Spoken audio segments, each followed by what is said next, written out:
Hello guys, इस movie में कहानी दिखाई गई है एक 50 साल के बूढ़े आदमी की, जिसे एक 25 साल की हेयर ड्रेसर से प्यार हो जाता है और वो उसे पेलना चाहता है। मूवी की स्टार्टिंग में हम एक बच्चे एंटोनियो को डांस करते हुए देखते हैं। एंटोनियो को एक हेयर ड्रेसर से प्यार होता है जो कि उम्र में उससे काफी बड़ी होती है।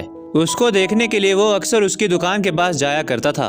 वो लेडी अपने एरिया की काफी फेमस हेयर ड्रेसर होती है, जहाँ पे काफी सारे आदमी उसको ताड़ने के बहाने उससे कटिंग करवाने आते थे, जिसमें से एक एंटोनियो भी होता है, जो कि अक्सर उसकी दुकान में बाल कटवाने आया करता था और अपनी आंखें सेका करता था और दिन भर उसी के बारे में सोचता रहता था। एक दिन जब वो दोबारा लेडी की शॉप पे जाता है तो उसकी डेथ हो चुकी होती है, जिसके बाद कहानी कुछ साल बाद की दिखाई जाती है, जहां एंटोनियो बूढ़ा हो चुका है, लेकिन वो अभी तक सिंगल होता है। उसने शादी नहीं की होती है क्योंकि वो उस हेयर ड्रेसर से प्यार करता था और अभी भी उसे याद किया करता था।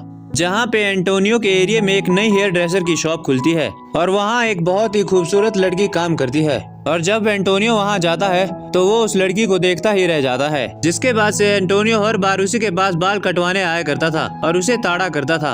अब वो उसे पसंद करने लगा था और वो उसे एक दिन प्रपोज कर देता है, लेकिन सोफिया उसकी बातों को मजाक समझकर उसे मना कर देती है और अब एंटोनियो उसके पीछे ही पड़ जाता है। और एक दिन मौका पाके जब वो दुकान में अकेली होती है तो वो उसे सेड्यूस करने लगता है और सोफिया भी उसे नहीं रोकती, जिसके बाद वो घपाघप कर लेते हैं। जिसके बाद से ही इनका रिलेशन चालू हो जाता है और जब शॉप में कोई नहीं होता तब ये रोमांस करते रहते हैं और कुछ टाइम बाद ये दोनों शादी भी कर लेते हैं। और शादी के बाद भी सोफिया ने अपना हेयर ड्रेसिंग का काम चालू रखा होता है, जिसमें एंटोनियो भी उसे सपोर्ट करता है। और जैसे ही दुकान बंद होती है तो ये लोग शटर डाउन करके रोज घपाघप करते हैं।